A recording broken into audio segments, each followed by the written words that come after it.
Muchas gracias por permanecer con nosotros en Libertópolis por la mañana. Hoy te tenemos una entrevista con el licenciado y magíster en política pública Mario Young. Él es politólogo y, como les decía, también tiene una maestría en política pública. Recientemente se me olvida, Mario, y me corriges, no me recuerdo si... Ah, no, ya me recordé, de la London School of Economics. Entonces, bueno, vamos a platicar contigo. Está conmigo Eric Bolaños y Mucho gusto. Sebastián Ríos, y para platicar contigo acerca de lo que se está rumoreando en el Ejecutivo y también de lo que la población está pidiendo en algunos casos, ¿no? Porque, por ejemplo, aquí desde esta tribuna, desde aquí del Watchtower de la Libertad, hemos pedido la remoción inmediata o la renuncia del ministro de O Comunicaciones ejecución. o ejecución.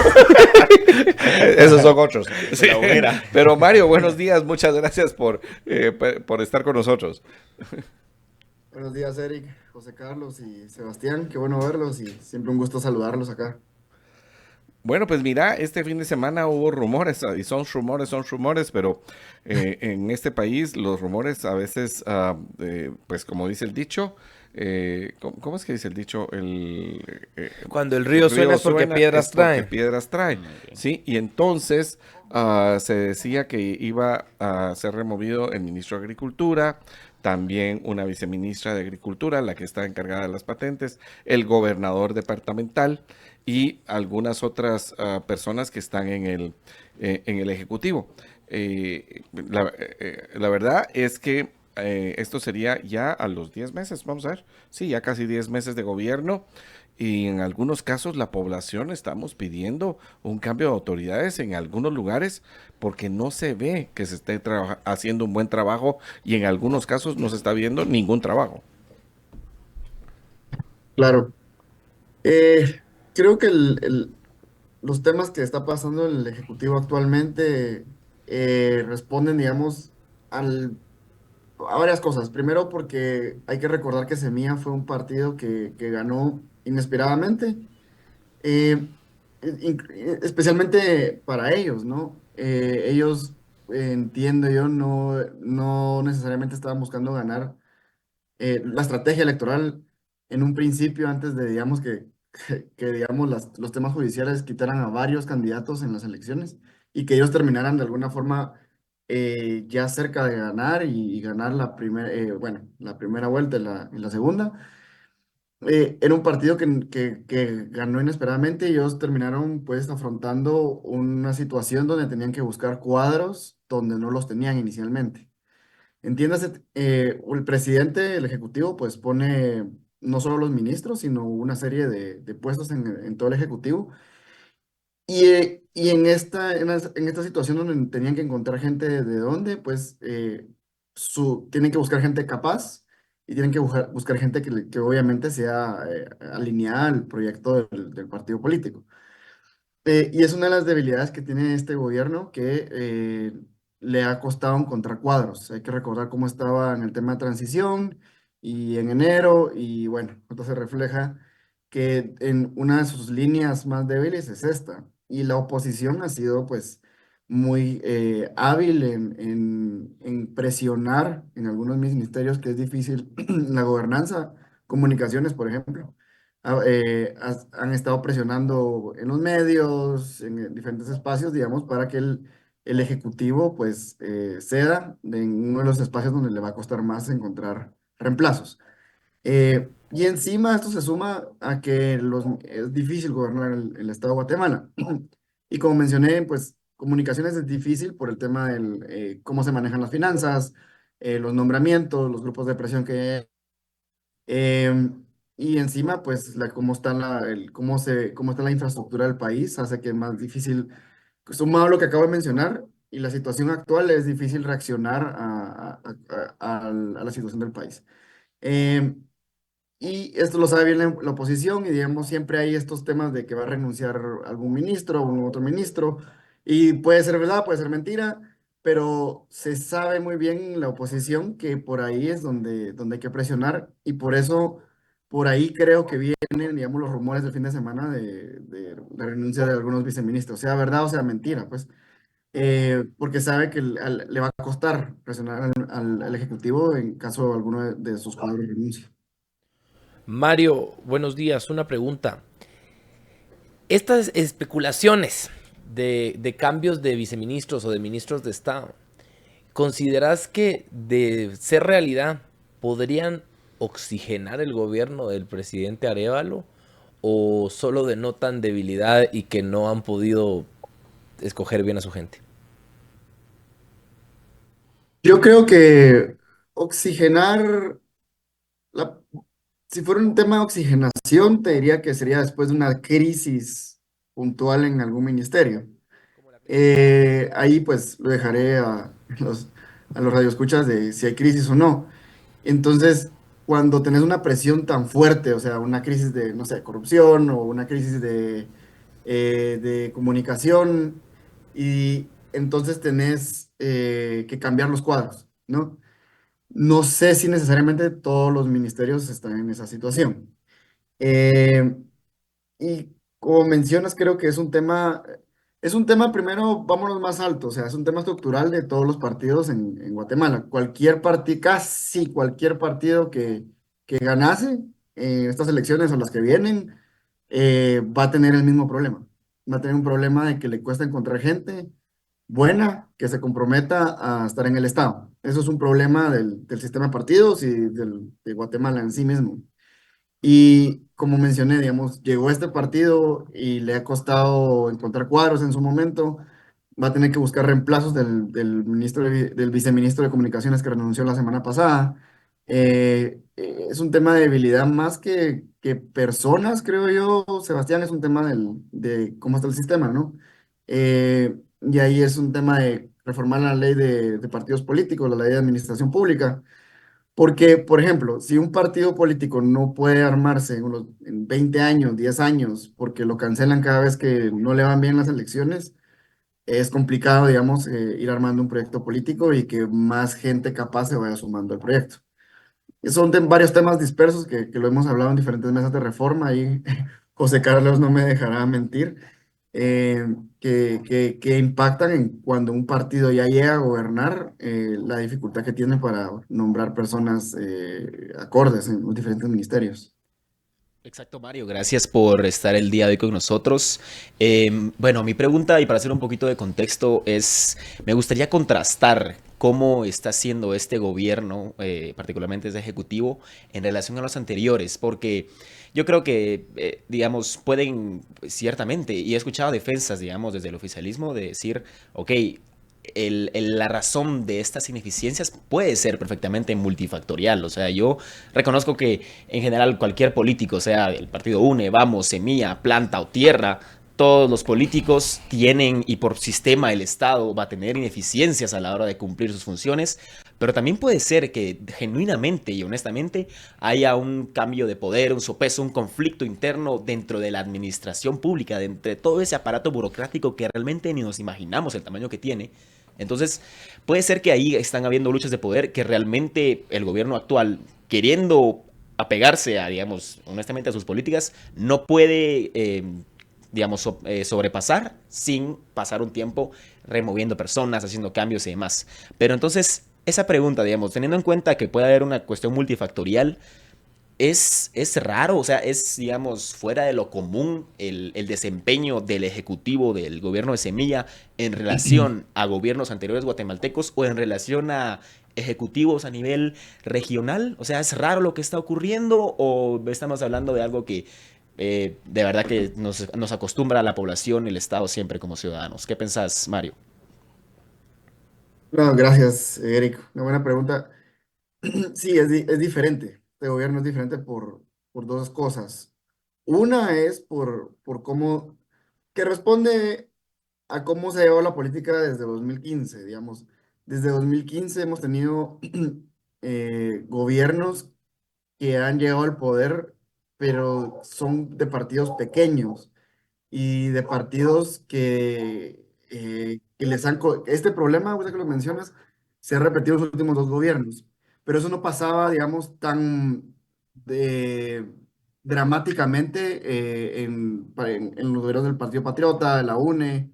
indiferentemente de lo que pensemos o de lo que haya pasado por los temas de lucha contra la corrupción, digamos, eran partidos de cuadros grandes, mejor financiados antes de las elecciones, digamos, hay un proyecto, independientemente de lo que pasó, digamos, que ellos iban armando sus ministros con suficiente tiempo, ¿no?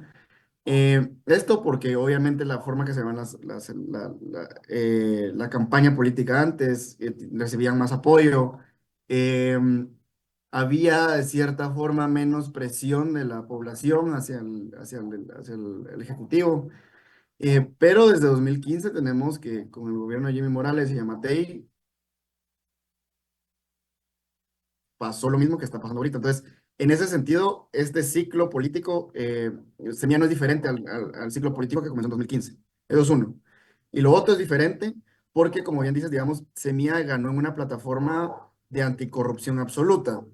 Entonces, eso pues obviamente es algo que lo llevó al poder, la población es lo que está buscando, pero les hace difícil, digamos, como que en cada sector ellos tengan, digamos, tienen que ser muy kosher a la hora de armar las propuestas que tienen que hacer de contratos, etcétera. Eso se ve en comunicaciones, porque no solo tienen que administrar el tema financiero que ellos están heredando, el tema de nombramientos, sino que ellos han anunciado que tienen que tener a las mejores empresas adentro del ministerio. Entonces, eso hace que esté paralizado. Eh, mm, Situación que les pasa también en el Congreso, ¿no? Que ellos dicen que tienen eh, que hacer las mejores negociaciones y al mismo tiempo también tienen que hacer que hayan votos, ¿no? Porque no ganaron el 80%, el 50% del Congreso. Entonces los ponen en una situación en medio difícil porque si se comportan de una forma, se comprometen frente a sus electores y frente a la prensa, etcétera.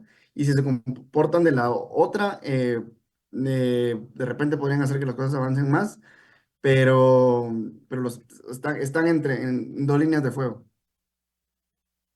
Podemos entender, mira, ese pronóstico lo hicimos al inicio de este gobierno, cuando vimos la composición de los cuadros, o sea, cuando se llamaron a los ministros y viceministros, algunos de ellos sumamente técnicos, gente que estaba contratada como asesora en algunos ministerios o en algunas entidades, algunos académicos, o más que todo investigadores académicos, pero no había gente que normalmente ha sido la que implementara proyectos, la que hiciera funcionar las cosas, gente muy teórica posiblemente, y se dijo en su momento, bueno, esta va a ser la primera camada de funcionarios, pero en realidad estos, o sea, son los que vienen a poner la cara al inicio, pero no van a durar. Y bueno, de hecho, pues ya ha habido algunos cambios en el Ministerio de Ambiente, aunque ahí fue sustituido por una diputada del movimiento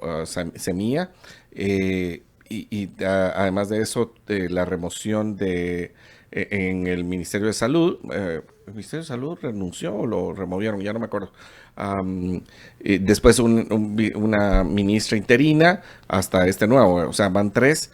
Y en el Ministerio de Comunicaciones, que es donde más, creo que, donde más bulla se ha hecho. Y digo bulla porque yo creo que el trabajo de la exministra no era malo, y realmente caímos, como dicen por ahí, del fuego a las brasas con este ministro. O sea, realmente pareciera ser que el cambio se tenía que dar por la gente que estuviera más allegada al partido. Pero la gente allegada al partido, solo para dar un dato, y eso lo tenemos que publicar próximamente, vamos a tener que dar un programa para esto. En teoría, en el Ministerio de Relaciones Exteriores han entrado 240 allegados al partido Movimiento Semilla. 240. O sea, 240 personas allegadas al Ministerio, al Movimiento Semilla, al Ministerio de Relaciones Exteriores. Pero en otro lado, o los otros cuadros, realmente están haciendo falta. Este señor, Max Alejandro García, que es el viceministro, se le vio en realidad en las protestas realmente medio bufonesco, ¿no? O sea, que uno de estas eh, déjame decirlo así, un patojo que está haciendo en medio de la protesta, de repente sea el viceministro, tal vez de una de las funciones más importantes que ha habido. Él dice que fue por lo... Hay gente que dice que lo intimidó y que le querían pegar. Si le hubieran querido pegar, le pegan. O sea, perdón, Claro. pero no es verdad que le querían pegar. Si le hubieran querido pegar, le pegan. Pero lo que sí se sabe también por dentro del ministerio es que ya no se va con el ministro Félix, que se gritaban, ¿sí?, adentro del ministerio, y que entonces tenía que haber un cambio. Pero lo que al final a la población le interesa son los resultados. A la población no le interesa si se gritaron, si le no sé qué, si no sé cuántos adentro del ministerio. Lo que interesa es que la infraestructura está mal, que los hospitales están desabastecidos, que no se aprueban los proyectos mineros y que hay un déficit en electricidad. Bueno, o sea, a la gente lo que le interesa son los resultados. Y de ese lado, o sea, ¿qué es lo que debe hacerse desde el Ejecutivo? Porque a mí me parece que sí se necesita un cambio en varios de los lugares donde no está habiendo resultados, Mario. Sí, José Carlos, yo creo que el Ejecutivo sí la tiene difícil, eh, tal vez no ahorita en el corto plazo necesariamente, pero sí en el mediano, en el largo, porque como mencionas, son los primeros 10 meses y estamos viendo una rotación relativamente alta en algunos ministerios. Entonces, la tiene difícil porque como el problema que hemos estado hablando es, hay una realidad que no pueden cambiar, que es conseguir gente. Y, y no consiguen gente porque no, el partido no estaba tal vez suficientemente maduro para gobernar en una parte, digamos, en la parte de cuadros. Y también porque hay gente que afuera no se quiere meter. Y encima, la gente que se quiere meter, como bien dijiste, no tiene experiencia en administración pública, directa. A veces hay muchos cuadros técnicos que sí saben de, teóricamente, políticas públicas, pero, digamos, una cosa es dar clases sobre gerencia de administración privada, de administración en la universidad, y otra cosa es ser gerente de una empresa, pues. Hay una diferencia ahí que no, que es complicada de solucionar. Eh, digamos, creo que si ya tuvieran la solución ya lo hubieran hecho, José Carlos. Y por eso mencioné al principio la oposición, porque saben, están oliendo sangre, digamos, de que hay una debilidad innata de este gobierno y los últimos dos, diría yo, de que les cuesta conseguir a veces gente, especialmente al principio del gobierno. Eh, Sí, o sea, y creo que están conscientes de que en algunos espacios les es difícil ejecutar, les es difícil diagnosticar, les es difícil de repente incluso lidiar con los sindicatos dentro del ministerio, pero no veo por dónde, digamos, pueden encontrar solución, porque al final la solución es encontrar la gente capaz para cada ministerio.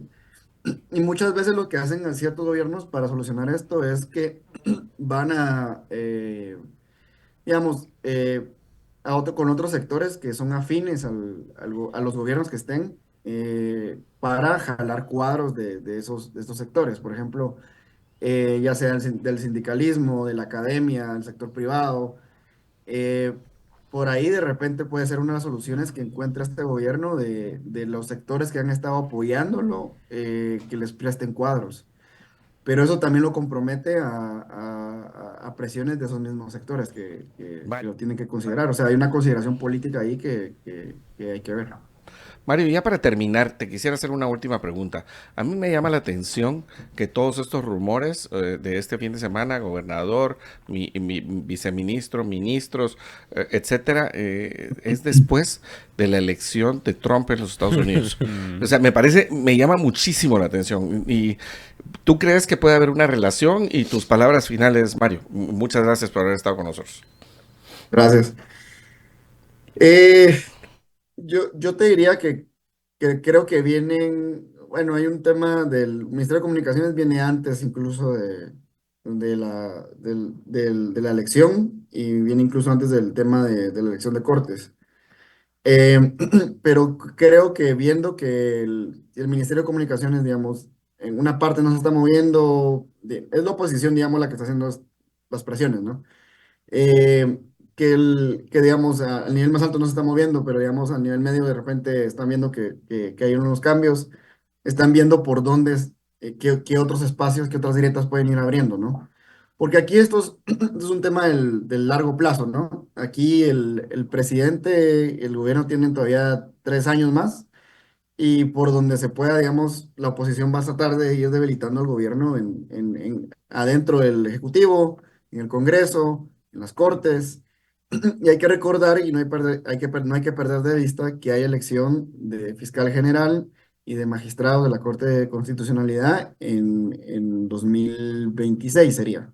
Entonces, digamos, hay ciertas cosas, digamos, cómo va a llegar el Ejecutivo a esa elección es un tema importante. Y también es un tema importante, digamos, las próximas elecciones, digamos, qué tan fuerte semilla puede llegar a las elecciones de 2027. Entonces el tema lo menciono porque, digamos, ambos bandos tienen una estrategia en el largo plazo. Entonces, digamos, creo que en todo caso el tema después de la elección de Trump responde a que se abrió un espacio en la opinión pública para ir presionando más al Ejecutivo.